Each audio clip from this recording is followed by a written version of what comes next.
In a quiet corner of rural Montana, where wide fields stretched under endless skies, EmilyCarter stood alone on a patch of dusty land. The wind brushed against her worn jacket as she studied the half-built structure in front of her, wooden frames, uneven bricks, and piles of sand waiting patiently. This land once belonged to her parents, kind souls who believed no child should grow up without love. After they passed away, Emily made a promise to herself. She would turn this empty land into an orphanage, a home for children who had no one.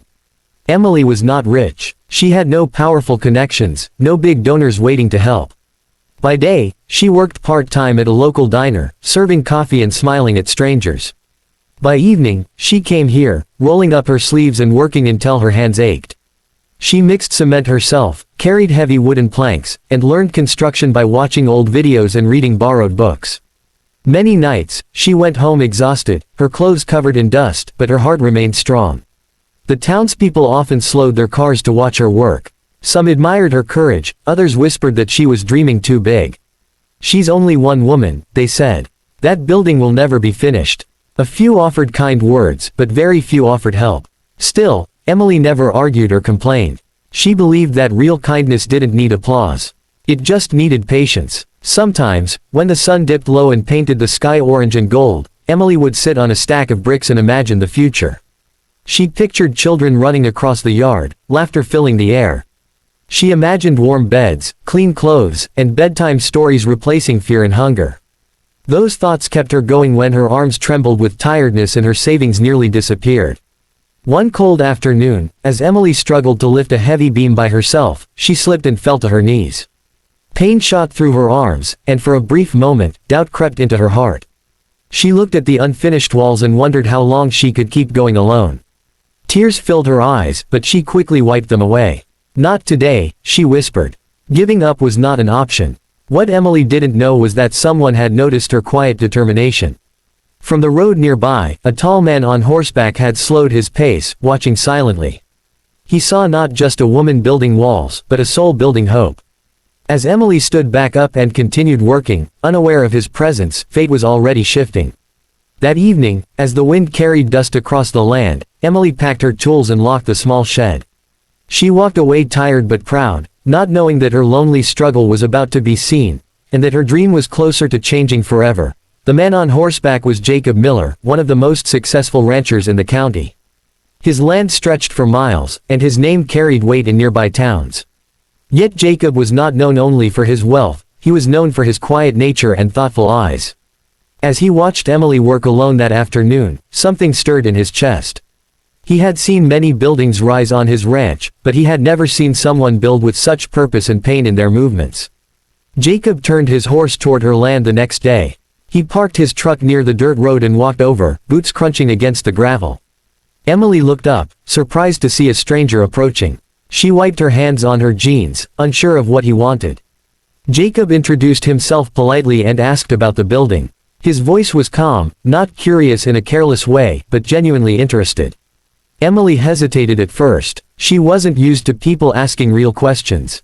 Still, something about Jacob felt safe. She told him everything, about her parents, their dream, and the children she hoped to protect someday. She spoke without exaggeration, her words simple but full of truth. As she talked, Jacob noticed the cracks in her gloves and the tired lines on her face. This wasn't a hobby, it was her life's mission. Jacob listened in silence. He didn't interrupt or offer advice. When Emily finished, there was a long pause. Finally, he asked, "Why did this alone?" Emily smiled softly. "Because someone has to start," she replied. That answer stayed with him. That night, back at his ranch house, Jacob couldn't sleep. He sat by the window, staring at the dark fields, thinking about the orphanage. He had money, plenty of it, but he had learned long ago that money without action often changed nothing. He remembered growing up poor, losing his mother young, and spending years wishing for a place that felt like home. Emily's dream echoed his own past. The next morning, Jacob gathered his ranch crew. These were men and women who had worked beside him for years, builders, drivers, carpenters, and mechanics. He told them about a woman trying to build an orphanage by herself. He didn't order them, he asked them. "Anyone who wants to help," he said, "meet me at sunrise." To his surprise, no one refused. Trucks were prepared, tools were loaded, and plans were quietly made. Jacob didn't tell Emily what was coming. He wanted her to see it for herself. As the sun rose over the Montana plains, engines started, and a line of vehicles rolled toward the small piece of land where one woman had been carrying a dream alone. Emily arrived that morning expecting another long, lonely day of work. Instead, she saw dust rising on the road, and her heart began to race, unaware that everything was about to change. Emily stopped her old pickup truck as soon as she saw the scene ahead. A long line of trucks stood near her land, engines humming softly. Men and women climbed down, carrying toolboxes, wooden planks, ladders, and bags of cement. For a moment, she thought she had come to the wrong place. Her heart pounded as she stepped out of the truck and looked around in disbelief. Then she saw Jacob. He stood near the unfinished building, talking with a few workers, pointing toward the wooden frames as if he had known this place forever. When he noticed Emily, he walked toward her with a calm smile. "Good morning," he said simply. Emily struggled to find her voice. What is all this?" she finally asked, her hands trembling. Jacob looked around at the busy crew.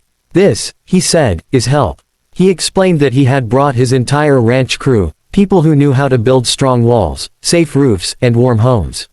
He told her they were here to work, not for payment or praise, but because they believed in her dream. Emily felt tears rise in her eyes. She had prayed quietly for strength, never expecting an answer to arrive in the form of trucks and strangers. Work began immediately. The sound of hammers filled the air, replacing the lonely silence Emily had grown used to. Wooden beams were lifted with ease, walls straightened, and plans carefully discussed. Emily tried to help, but the workers gently guided her aside. "You've done enough alone," one woman said kindly. For the first time in months, Emily allowed herself to rest, even if only for a moment. As the days passed, the land transformed. What once looked like a fragile dream now stood firm and proud. Jacob visited daily, sometimes working alongside the crew, sometimes standing back and watching. He and Emily talked during lunch breaks, sharing stories. Emily learned about Jacob's childhood, about the loss that shaped him. Jacob learned about the children Emily hoped to rescue, names she had written in her notebook long before the building existed. The crew worked, not just with skill, but with heart. They painted walls in soft, warm colors, fixed windows to let in morning light, and built strong doors that could keep the cold out. Laughter echoed across the land, mixing with the sounds of progress. Even townspeople who once doubted began stopping by, offering food, supplies, and encouragement. One evening, as the sun set behind the mountains, Emily stood beside Jacob and looked at the nearly finished orphanage. "I don't know how to thank you," she said quietly. Jacob shook his head. "You already did," he replied. "You reminded us what building is really for." As the stars appeared above, Emily realized something important. She hadn't just gained help, she had gained a community. The orphanage was no longer her burden alone. It was a shared promise, built by many hands, for many lives. The day the orphanage opened, the sky over Montana was clear and bright, as if nature itself was celebrating. A wooden sign stood at the entrance, freshly painted, reading, "Carter Children's Home." Emily stood quietly near the door, her hands clasped together, hardly believing what she saw. Strong walls, wide windows, and a safe playground had replaced the empty land where she once worked alone. The dream that once lived only in her heart now stood tall and real. People from nearby towns arrived one by one. Families, local teachers, church members, and even those who once doubted her came to witness the opening. The ranch crew stood proudly in a group, their clothes clean but their smiles familiar. Children from temporary shelters arrived with social workers, their eyes wide with curiosity and hope. Emily watched them carefully, her heart full, knowing this place would change their lives forever. Jacob stood a few steps back, letting Emily have the moment. He never liked attention, but he felt a deep peace watching the scene. When Emily invited him to stand beside her, the crowd grew quiet. Her voice shook as she spoke. She thanked everyone, but her eyes kept returning to Jacob and his crew. "I started this alone," she said, "but it was never meant to be finished that way." Applause filled the air, strong and sincere. As the ribbon was cut, children ran inside, laughter echoing through the halls. Bright rooms welcomed them with warmth. Clean beds, shelves of books, and painted murals told stories of hope and safety. Outside, the playground filled with joyful noise. For Emily, every sound was a reminder that her parents' dream was alive. In the weeks that followed, the orphanage became more than a building. It became a home. Emily worked alongside trained staff, guiding children through their fears and helping them feel secure. Jacob continued to visit, sometimes bringing supplies, sometimes simply sitting and listening. Over time, a quiet bond grew between him and Emily, not rushed, not spoken aloud, but built on shared purpose and respect. The town changed too. Volunteers signed up, donations arrived, and people who once passed by without stopping now felt proud to be part of something good. The orphanage stood as proof that kindness could bring people together, no matter their background. One evening, as the sun dipped low and children played in the yard, Emily stood beside Jacob and looked around. "I couldn't have done this without you," she said.